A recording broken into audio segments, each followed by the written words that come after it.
Kisah pilu kakek Harun, penjual mainan menangis menolak diberi uang banyak, saya hindari sebenarnya.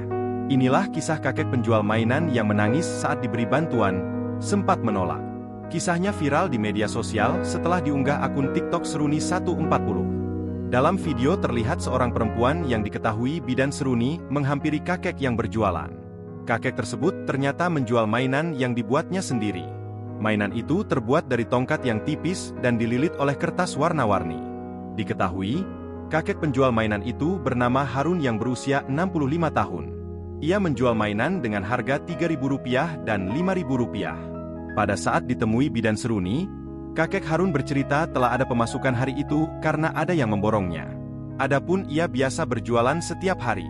Pendapatan kakek Harun pun tidak menentu setiap harinya. Namun, dalam sehari juga ia pernah tidak mendapatkan pembeli sama sekali.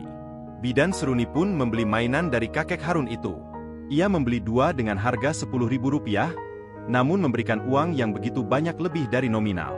Namun, kakek Harun menolak dan menangis tidak mau menerima. Saat ditanya mengapa menangis, kakek Harun mengaku terharu. Sambil menunduk, kakek Harun masih menolak pemberian uang dari bidan seruni. Namun, bidan seruni tak berhenti berusaha agar kakek Harun menerima pemberian darinya. Kakek Harun pun mendoakan yang terbaik untuk bidan seruni. Bahkan, ada pesan yang membuat warganet ikut terharu. Unggahan itu sontak saja viral dan menuai beragam komentar dari warganet. Download Tribun X sekarang, menghadirkan lokal menjadi Indonesia.